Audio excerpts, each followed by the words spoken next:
Welcome to Strictly Business. My name is Marjorie Hollman. I'm a longtime Bellingham resident, personal historian, freelance writer, and a member of the Bellingham Business Association, the BBA. Strictly Business is sponsored by the BBA and is a nonprofit organization.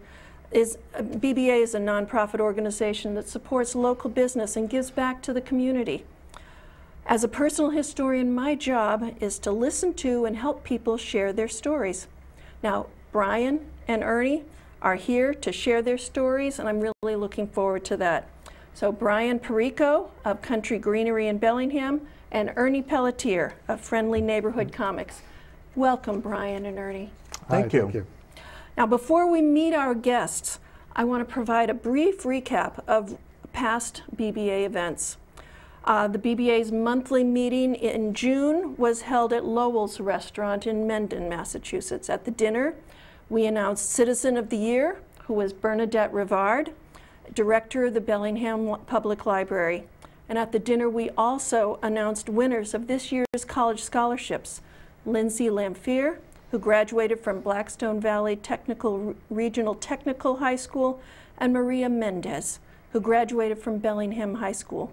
Both women are headed on to college, and we wish them the best. Thank you, Brian and Ernie, for being with us for this segment of Strictly Business. Why don't we get started by telling us a little bit about your background, how you got into your business, because each of you are entrepreneurs, and tell us what you love about it. Brian, would you like to go first? Well, I've actually been in the nursery and floral business all my life. I happened to grow up right across the street from Bel Air Gardens, which was like one of the very first nurseries in the area. And it was very interesting. It was seasonal, you know, there was always something different going on. I enjoyed the growing aspect of it, the trees, the shrubs, but I really liked working in the gift shop, back then we actually even used plastic flowers as opposed to silk, if you can imagine that. That's going way back in the late 60s, early 70s. It was just amazing. At that point, I went from working at the garden center into a flower shop in the early 80s in Woonsocket. And the gentleman that I worked for, his name was Dick Walsh. He owned Walsh Flowers, and it had merged at that point to Walsh Burlingame Flowers. Mm-hmm. He was the 1969 Designer of the Year for FTD. For the whole country. Wow. He was my mentor. Okay. He really taught me a lot about floral design. And the great thing about flowers is, even in a time of sadness like a death, you can bring some joy to them.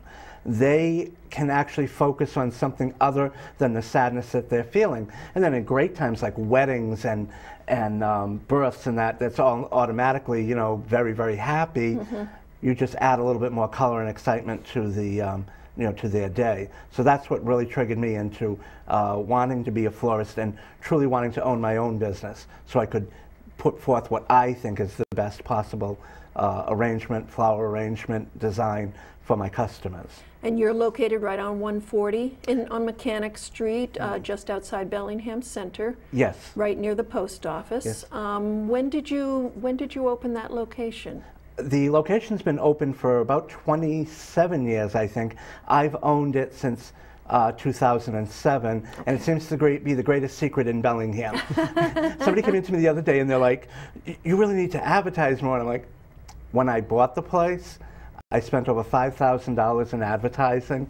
I had front page coverage from Milford Daily News. I had front page coverage from all these different papers, and it was just amazing and it was so wonderful, and I really, really loved it. But people still don't quite see, they don't know where it is. And so we have you here today. Yeah, it's so funny. All right, well, I hope this is one more step in people being aware of your business and being able to stop in and see what you have to offer. Yeah. Okay, Ernie, tell us, I know a little of your story, but I don't know everybody does, and it's an interesting story too. So tell us a little bit about how you got into your business. Well, I've been an attorney for over 20 years now. A natural fit. So you can see where it all comes together.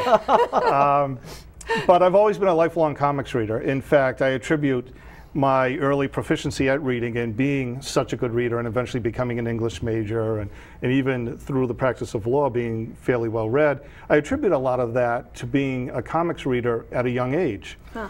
Okay. And it's funny, I remember having discussions with teachers when I was in school, and at the time comics were looked down upon as kind of almost trash reading or junk reading. And in fact, the comics that I was reading in school, or while I was in school, were generally several grades class, ahead. right? Well, not too often. But the books I was reading, these comics, were usually several grade levels ahead in vocabulary and comprehension above what the teachers were giving to us. Okay. So as far back as I can remember, I was pretty much always the best reader in whatever class I was in. And really a lot of that was because of the comics. And I always had that love for comics. And I looked at a lot of comic shops, which, you know, it's a mom and pop type of industry. And as I started to have children, I started to look for comic shops that would both appeal to me as an adult reader, but also someplace that I could bring my kids to where I would feel comfortable. And unfortunately, that's not always the case with all of the shops that are out there. Many of them are more adult-oriented, and many of them are skewed heavily towards male readers, which you would expect with superheroes. The thing with comics is, there's a wide variety of material available. It's not just all about superheroes. You know, one of the most popular shows on cable right now on AMC, The Walking Dead, is this post-apocalyptic zombie story, and it's about the survivors in this type of a world. Okay. Definitely a very, you know, adult-oriented book. You wouldn't give it to a 6-year-old, but it's very satisfying, and there's a lot of great stories in there. Has nothing to do with superheroes. And I love when I have mom and dads that come in and say, well, I'd be interested in reading comics, but I really don't care about Batman and Superman and whatnot. I said, that's fine. So you have other things to offer. We have plenty of other things. Okay. You know, if you like crime shows on TV, you know, there are several really good crime fiction comics that an adult would read and find very satisfying because the stories are great, the characterization is really tight, and the plots are well developed. Okay. Really, really good books. You know, if you're not into crime, that's fine. We have plenty of other things. There's certainly plenty of fantasy, science fiction. This got you to open your own shop? Well, as my family started to grow, and as I was looking to no longer be commuting and spending, you know, 12 hours a day in Boston and Providence, I wanted to work closer to home. And one of the interests I've always had, going back to, you know, some folks may remember about 10 years ago, I was on the school committee for a couple of terms, and one of the things that I was always interested in has been literacy and promoting literacy and promoting readers.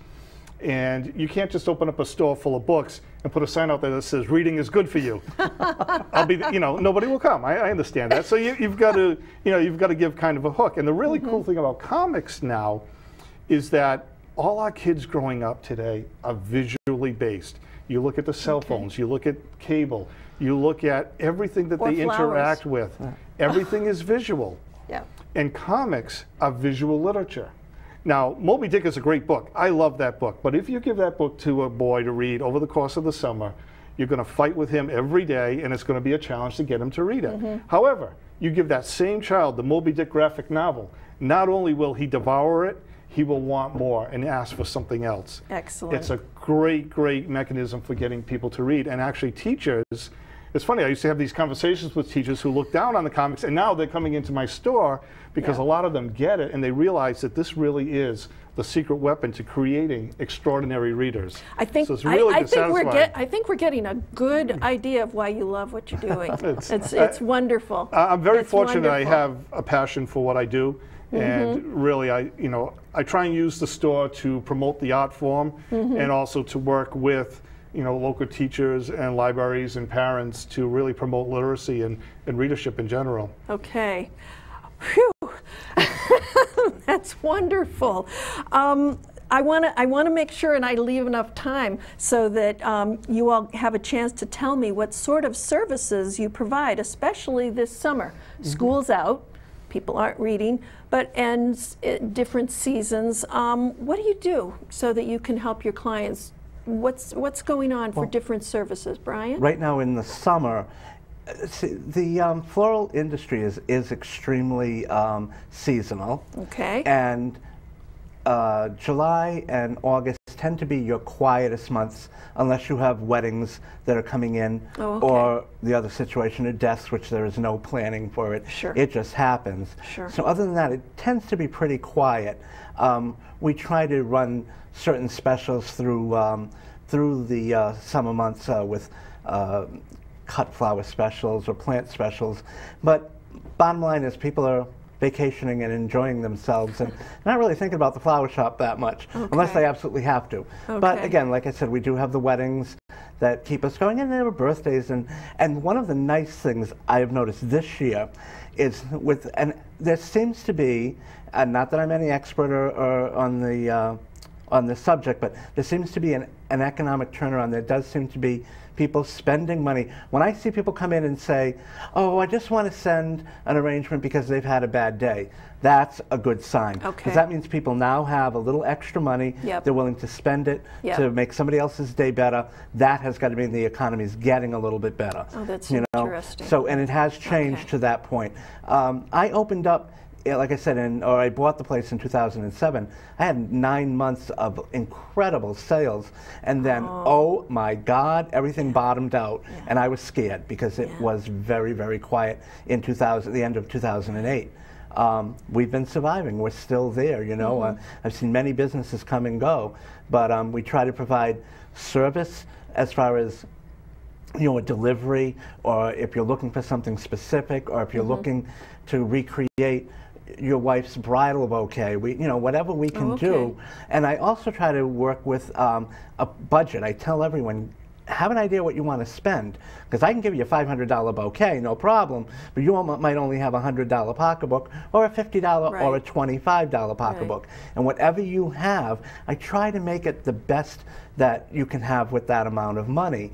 Bottom line, though, is if you come in and say, I need hydrangeas and peonies and all the top flowers, it's a higher priced arrangement. But you can give people that guidance too. Yes. And you already know, you don't say it's this big surprise. Okay, you also have some gifts in there, don't you, besides flowers? We carry some very odd, funky jewelry. It's really strange, because the first line of jewelry we brought in was a very basic kind of almost like a bridge looking jewelry, and then, you know, that did pretty good. It didn't do great. Of course, nobody comes in thinking about jewelry in a flower shop. But then But they think about gifts. Right. They're thinking about gifts. One of my salespeople came in and she brought me in a box of this really weird jewelry. And she's like, try this out and see what happens. So I'm putting it out going, this stuff is scaring me, right? It was this very artsy kind of stuff that you might see at a, you know, like if you go to these art shows and things. So I'm putting it out, and this woman comes in, she looks at it, and she says, oh, this is beautiful. And then she looked at the price on it, and she goes, oh my God, I saw something just like this at XYZ for $45, and this was like $17. I'm like, well, you know, I was able to get a deal on it. I'm passing the deal on to my customers. You know, so there's a lot of really unusual jewelry. We carry hand lotions and creams in the warmer, gifty type cooler things. times. We have candles and things. You know, all kinds, and so flowers, of course, and plants. And what about you, Ernie? I know that you're selling the reading list for the summer reading program at the library. I saw you last night at the kickoff for the summer reading program at the magic show last night. Right, that was a great event. One of the things that we're doing for this summer is Friendly Neighbor Comics is doing a big superhero team up with the Friends of the Library. Oh, yay. And we're going to be supporting the library through summer book sales. All our kids have summer reading lists from the schools. Right, from 5th grade up. From 5th grade up, and there's even suggested books for the lower grades and whatnot. And what we'll be doing is offering for sale both at my store and at the library summer reading list books that you can purchase. And a portion of the proceeds, 20%, it will be donated to the Friends of the Library to use for library programs and to support the library. So this means that people can avoid the getting put on the waiting list when they go at August. Right, and that's what happens. No books. There are key vacation times during the summer and whatnot, or if it's a popular book, you'll end up on a long waiting list. And if you don't want to wait for that book to become available at the library, rather than getting it through a big internet conglomerate. We offer it for sale here in Bellingham. At inexpensive paperbacks, right? Right, in Yeah. all paperbacks. Truthfully, the cheapest edition of each book that we could find to make it as affordable as possible. Sure. And you can buy it either at the library or at Friendly Neighborhood Comics. And we will support the library through that program. I'm really excited about doing this. This is Excellent. going to be a really cool program for us this summer. Wonderful. Just give me a taste of the kind of people and businesses that each of you serve. I know that. What about my customers, other businesses that are my Sure. customers? What kind of people come into your flower shop? I or businesses? Everybody. I have such an array of different clientele. I have the kids from the high school when, prom time. Oh, for prom, I have, okay. And also even just getting flowers for mom or for their girlfriend or father or whatever. Because you're right around the corner from the high school. Yeah. I deal a great deal with the senior center. Many of the senior citizens in Bellingham are customers of mine, and I love them. They have kept me going in these really tough times. I can attribute pretty much most of that to my mom. She was a big advocate at the senior center. She was very involved, and when I opened the place, it was really quite amazing how many people came out to see me. Well, because you're a Bellingham native. You said you grew up here. All my life. Okay. Lived right on 126. Love this town, I really, really do. And then I've got several of the larger businesses here in town, as some of them are monthly, they get their arrangements each month for their front desk or whatever. Okay. Some of them, for Get Well or just, sympathy or whatever. That has really made a big difference, because businesses can actually keep you going when times are really, really rough, because again, Rather people are than always walk getting sick in and always traffic. dying. Right, yeah. Yep. So it's I've got all kinds of people, just all kinds of people, and from all over. I've got people coming from Holliston and Medway and Millis and Franklin, because they've heard of the flower shop and how pleased people are with what we send out. Yeah. Which is nice. It is. It's very nice. Makes you feel good. It is. It should. It should. And what about you, Ernie? What kind of people and businesses do you serve? It's funny, because I think a lot of people have preconceptions about what my clientele is like. And, I do get people that come in and say, well, you kind of service the nerd culture or whatnot.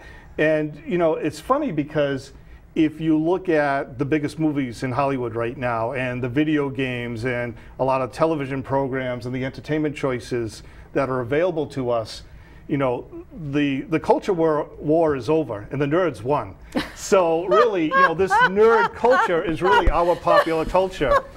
And comics are our modern mythology. Okay. And when you look at a lot of the stories that are out there, look at the biggest movies so far this summer, The Avengers, a bunch of Marvel superheroes teamed together to protect the Earth. And that's our current mythology that we're developing and putting out there. These stories that people are reading about, these bigger-than-life characters, the Paul Bunyans of today, the Daniel Boones of today.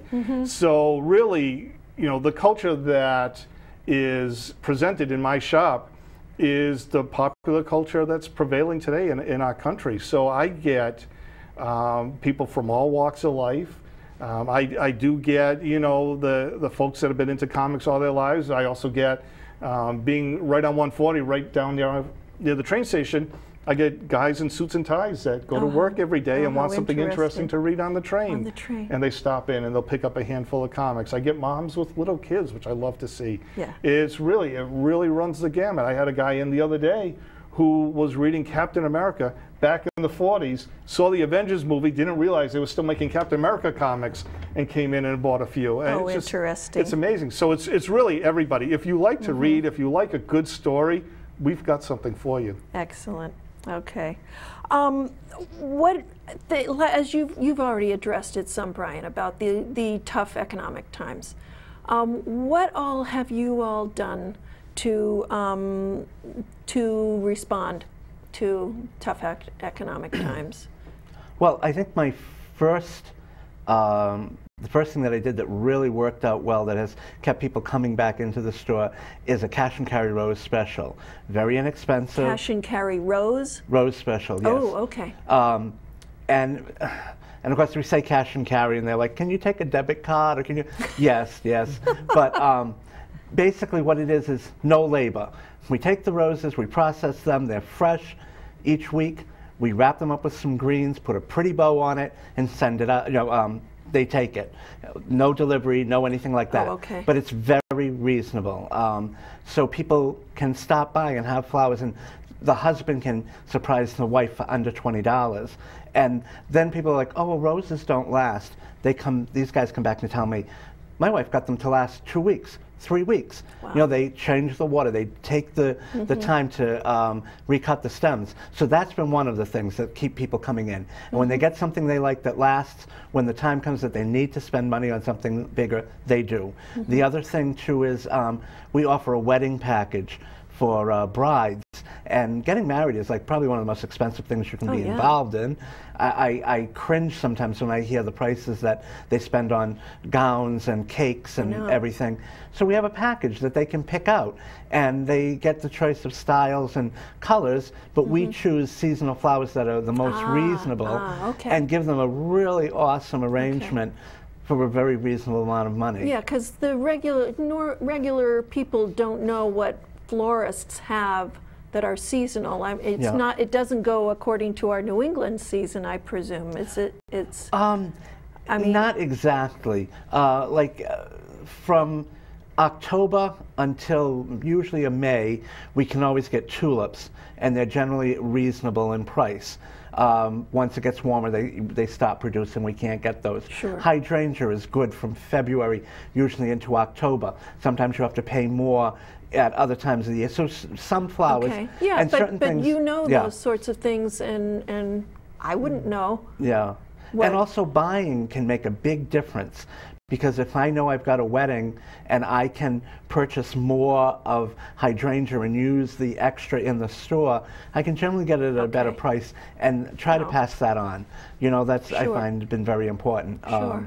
Trying to give the customer a good price and still keep in business, you know. Now, just before the show started, you two were talking about Facebook, and you were talking about it. You were talking about considering it. What can you tell us about how you've used Facebook and what that's been, and how you're reaching out to people? And Facebook and social media in general is a wonderful tool for having a conversation with your customers.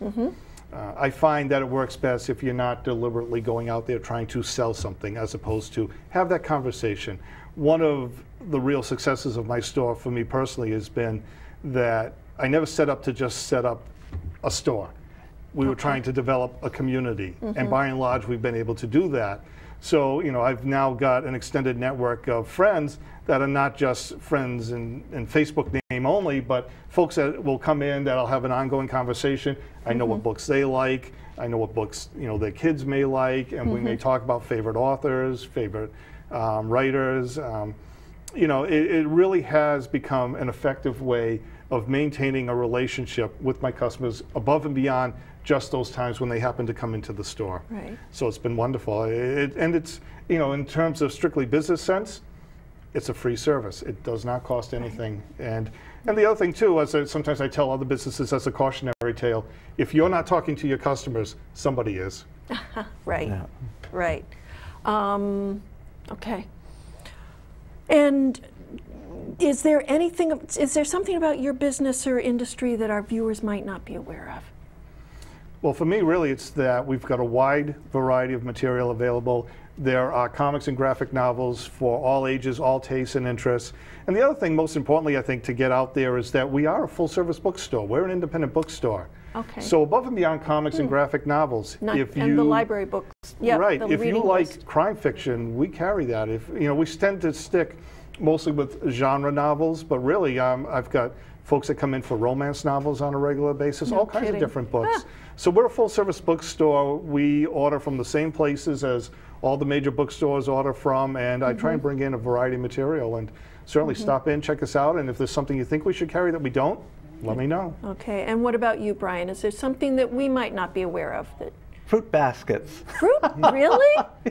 Every time You sell fruit baskets? Yes, see? That's No it, exactly, kidding. yeah. Every time we're making one up and a customer comes in, they're like, you do fruit baskets? Well, it's like, green. Fruit baskets are green. I know. Yeah, it's not that, because we don't do it's not like the edible arrangements, but it's fresh fruit arranged. But artfully with, arranged. So it's a gift. And it can have flowers or plants included in with it, candy, cookies, things like that. We do, and that has been quite popular. More so, I think, at the holidays, fall and winter. But actually, I've got one company that year-round, all they send are fruit baskets. No kidding. So it's a nice thing to get. Another hidden secret. Wonderful. All right, so please let our viewers know the best way they can contact you if they have further questions. Brian? I would say probably phone would be easiest, and that would be 508-966-0639, and we're there Monday through Friday, 9 to 5, Saturday, 9 to 3. And then the other thing is my website. Just repeat that phone number one more time. 508-966-0639. Excellent. And then there's my website, which is countrygreeneryflorist.com. And you can actually order online through a secure website. Excellent. And Ernie, what's the best way for people to get in touch with you? Really, the best thing to do is come in the store and have a conversation. Come check us out. And Remind us where it is. Friendly Neighborhood Comics, 191 Mechanic Street, right on 140, where the mini golf used to be. I still get a lot of those. Right near the corner of Maple Street. Yes, I still get a lot of questions. People looking for the mini golf. No mini golf anymore. Come in the store. That's really the best way. But we are on Facebook, and we're always trying to post about it, new and interesting things that are available. Friendly Neighborhood Comics. Friendly Neighborhood Comics. Excellent. Our website's friendlycomics.com, and we post each week's new comics as well as several books and events. We do run a lot of events, so check us out. Okay. With the time remaining, I want to let our viewers know about some upcoming BBA events. In July, there's going to be Summer Movie Night that's sponsored by the BBA. That's Thursday night, July 12th, and it's going to be Puss in Boots. And the BBA Scholarship Golf Tournament is going to be Monday. This is looking ahead. Monday, September 10th at 3:30. Shotgun start at the New England Country Club right here in Bellingham. We're looking for donations, raffle prizes, and sponsorships are welcome. Anybody who likes to golf or, I don't know, likes to participate in any of that stuff. I am not a golfer, but I can tell you about it. You're welcome. So for more information about the upcoming meetings, other events in the BBA, we encourage you to visit our website at www.bellinghambusinessassociation.org. And in closing, I sincerely want to thank Brian Perico of Country Greenery and Ernie Pelletier of Friendly Neighborhood Comics for being our guests today. Please check back in for the next edition of Strictly Business coming in August. Thank you.